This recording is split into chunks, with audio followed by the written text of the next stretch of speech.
চলুন সবাই বলি হর হর মহাদেব। নমস্কার। সব মেলা বারবার, কিন্তু কুম্ভ মেলা একবার। ভারতবর্ষের ইতিহাসের সঙ্গে, ভারতবর্ষের সংস্কৃতির সঙ্গে, ভারতবর্ষের ঐতিহ্যের সঙ্গে এই কুম্ভ মেলা মানুষের হৃদয়ে মিশে গেছে। ভারতবর্ষের বিভিন্ন রাজ্য থেকে বহু মানুষ এবং সাধু সন্তরা এই মেলায় উপস্থিত হন। শুধু ভারতবর্ষ কেন, ভারতবর্ষের বাইরে যে সমস্ত দেশ রয়েছে সেখান থেকেও বহু সাধু সন্তরা এবং বাঙালিরা এবং অবাঙালি মানুষরা এই কুম্ভ মেলায় উপস্থিত হন পুণ্য লাভের আশায়, মোক্ষ লাভের আশায়। আসলে এই কুম্ভ মেলার গুরুত্ব কি? কি এই কুম্ভ মেলা? পুরাণে বা কুম্ভ মেলার ব্যাখ্যা কি রয়েছে? কুম্ভ মেলার ঐতিহাসিক গুরুত্ব কতটা রয়েছে? কেন দেবতার অসুরদের মধ্যে মহাযুদ্ধ শুরু হলো? কেন দেবতার অসুররা সমুদ্র মন্থন করতে গিয়েছিল? কেন বাসবী নাথকে আর মৈনাক পর্বতকে সহায় করে তারা সমুদ্র মন্থন করেছিল? সত্যি কি সমুদ্র মন্থনে অমৃত উঠেছিল? সেই অমৃতের ভাগ দেবতারা পেয়েছিল না অসুররা পেয়েছিল? এই নিয়ে কিন্তু মহাযুদ্ধ শুরু হয়। আর সেই যুদ্ধের পরিণতি হিসাবে ভারতবর্ষের 4টি স্থানে এই অমৃত পড়েছিল। আর সেই অমৃতের জন্য আজ 4 মহাধামের সৃষ্টি হয়েছে। ভারতবর্ষের কোথায় কোথায় সেই অমৃত পড়েছিল, আর সেই মহাতীর্থগুলো কোথায় কোথায় রয়েছে, এই কুম্ভ মেলা কত বছর অন্তর হয়, কোথায় কোথায় হয়, কি রয়েছে তার গুরুত্ব, সমস্ত তথ্য থাকছে আজকের এই ভিডিওতে আপনাদের জন্য। 144 বছর পর একবারই আসে এই বিরল যোগ, যখন চন্দ্র, সূর্য আর বৃহস্পতি এক বিরল সুতোয় বেঁধে যায়। এই কাহিনী শুরু হয়েছিল সহস্র কোটি বছর আগে, যার উৎস খুঁজতে চোখ রাখতে হয় পুরাণে। এর প্রমাণ রয়েছে ইতিহাসের পাতাতেও। কুম্ভের সাথে জুড়ে আছে সমুদ্র মন্থনের গল্প, দেবী লক্ষ্মীর আবির্ভাব, ঋষি দুর্বাসার অভিশাপ, দেবতা অসুরের যুদ্ধ, মহাদেবের বিষপান, আরো কত কি। তার মধ্যে লুকিয়ে আছে কুম্ভ মেলার কাহিনীও। পুরাণ মতে দেবতা এবং অসুরদের মধ্যে যখন বিরাট লড়াই শুরু হলো, ভগবান বিষ্ণু পরামর্শ দিলেন সমুদ্র মন্থন করে অমৃত কলস তুলে আনতে। সেই অমৃত পান করলে মৃত্যু দেবতাদের ধারে কাছেও আসতে পারবে না। কিন্তু অসুরেরাই বা অমৃত ছেড়ে দেবে কেন?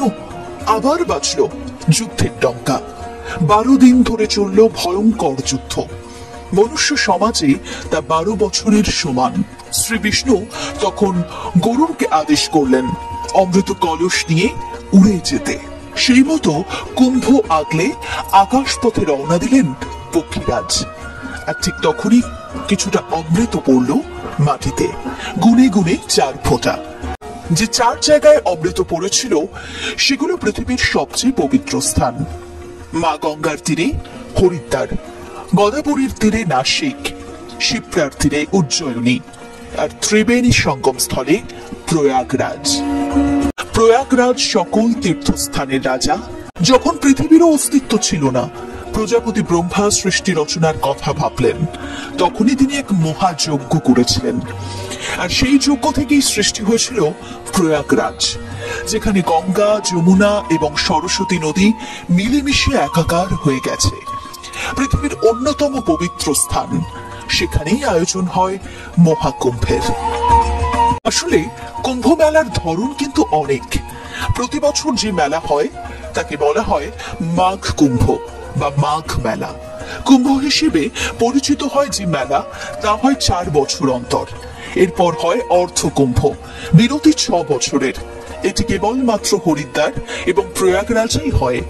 এরপর আসে পূর্ণ কুম্ভ, 12 বছর পর একবার আসে এই মেলা, এবং এরপরেই আসে বৃহৎ মহাকুম্ভ। 144 বছরে একবার 12টা পূর্ণ কুম্ভ তার বৃত্ত কমপ্লিট করলে আসে এই বিরল যোগ। বলাই বাহুল্য, এই মেলা দেখার সৌভাগ্য এক জীবনে হওয়া সম্ভব নয়। সেই মাহেন্দ্রক্ষণ এসেছে এবছর। প্রায় 40 কোটি ভক্ত সামিল হতে চলেছে 2025 সালের এই মহাকুম্ভের মেলায়। চারিদিকে সন্ন্যাসী, নাগা সন্ন্যাসীদের ভিড়। এখানে তথাকথিত কোনো মন্দির নেই, কেবল স্নান করা। সেই টানে মানুষ দেশ বিদেশ থেকে ছুটে আসে, ঘন্টার পর ঘন্টা লাইন দিয়ে থাকে গঙ্গা স্নানের জন্য। সাধারণ চোখে দেখলে এটা কেবল একটা মেলা মনে হতে পারে, কিন্তু বাস্তবে কি তাই? কুম্ভ মেলার আসল তাৎপর্য বুঝতে হলে অন্তর দিয়ে দেখতে হয়। তাহলেই বুঝবেন কুম্ভ মেলা কেবল মেলা নয়, সমগ্র সনাতনীদের ধর্মীয় আস্থার মিলনস্থল। ইউনেস্কো এই মেলাকে মানবতার অমূল্য সাংস্কৃতিক ঐতিহ্যের দরজা দিয়েছে। কুম্ভ মেলা আমাদের দেশের ইকোনমির জন্যও মারাত্মক তাৎপর্যপূর্ণ। কেবল সংখ্যা দিয়ে বুঝুন, 2019 সালে কুম্ভ মেলায় প্রায় 24 কোটি মানুষের সমাগম হয়েছিল। পুরো 4,200 কোটি টাকা ইনভেস্ট করেছিল সরকার। তা থেকে যে ইকোনমিক ভ্যালু তৈরি হয়েছিল সেটা হলো 1,38,000 কোটি টাকা। প্রায় 6 লক্ষ মানুষের কর্মসংস্থান তৈরি হয়েছিল সেবার। লোকাল বিজনেস, বড় বিজনেস থেকে শুরু করে রেল, বাস, অটো রিক্সা, প্রত্যেকটা সেগমেন্ট থেকে হিউজ লেনদেন হয় এই কুম্ভ মেলায়। লোকাল ব্যবসায়ীদের তো এই কয়েকটা দিনেই পুরো বছরের রোজগার উঠে চলে আসে। এবছর অন্তত 40 কোটি মানুষ মহাকুম্ভে সামিল হতে চলেছেন। প্রায় 1.5 লাখেরও বেশি টেন্ট, 1.5 লাখেরও বেশি টয়লেট তৈরি করা হয়েছে প্রয়াগরাজে। উত্তরপ্রদেশের 67টা গ্রাম নিয়ে তৈরি করা হয়েছে একটা নতুন জেলা, নাম দেওয়া হয়েছে মহাকুম্ভ জেলা। Screen, area, CCTV camera, police protection, volunteer, চারিদিকে এক বিরাট যজ্ঞের মতো ব্যাপার। এখনো পর্যন্ত বিশ্বের সবচেয়ে বড় ধর্মীয় সমাগম হতে চলেছে 2025 সালের বৃহৎ মহাকুম্ভ। এই মুহূর্তে গোটা বিশ্বের বড় বড় মিডিয়ার নজর একমাত্র প্রয়াগরাজের দিকে। এবার পরের মহাকুম্ভের আয়োজন হবে 2169 সালে, অর্থাৎ আবার 144 বছর পর।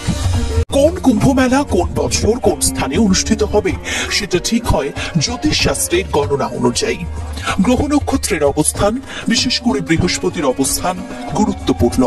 গ্রহরাজ একবার সূর্যকে প্রদক্ষিণ করতে সময় নেয় প্রায় 12 বছর। আর এই 12 বছরে বৃহস্পতির অবস্থান থেকেই ঠিক হয় কুম্ভ মেলার দিনক্ষণ। তাই কুম্ভ 12 বছর দীর্ঘ। তার মধ্যে 4টি কুম্ভ পৃথিবীতে এবং 8টি কুম্ভ হয় স্বর্গে। উজ্জয়িনী এবং নাসিকে কুম্ভ মেলা হয় যখন বৃহস্পতি সিংহ রাশিতে অবস্থান করে। গ্রহরাজ কুম্ভ এবং সূর্য মেষ রাশিতে থাকলে আয়োজন হয় হরিদ্বারে।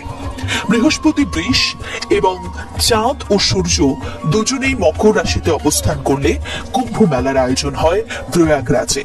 বিশ্বাস করা হয় এই সময়গুলোতে মহাজাগতিক শক্তি প্রবাহিত হয় নদীগুলোতে, চারিদিক ভরে ওঠে পজিটিভ এনার্জিতে, এবং এই সময় গঙ্গা স্নান করলে সমস্ত পাপ থেকে মুক্তি মেলে। আর যদি বলি ইতিহাসের কথা, তাহলে কুম্ভ মেলার উল্লেখ রয়েছে গুপ্ত এবং মৌর্য যুগেও। এরপর রাজা হর্ষবর্ধনের সময়ও ধুমধাম করে পালন হতো কুম্ভ মেলা। চীনা বৌদ্ধ পরিব্রাজক হিউয়েনসাং এর লেখায় এই মহাকুম্ভ মেলার প্রথম লিখিত প্রমাণ পাওয়া যায়।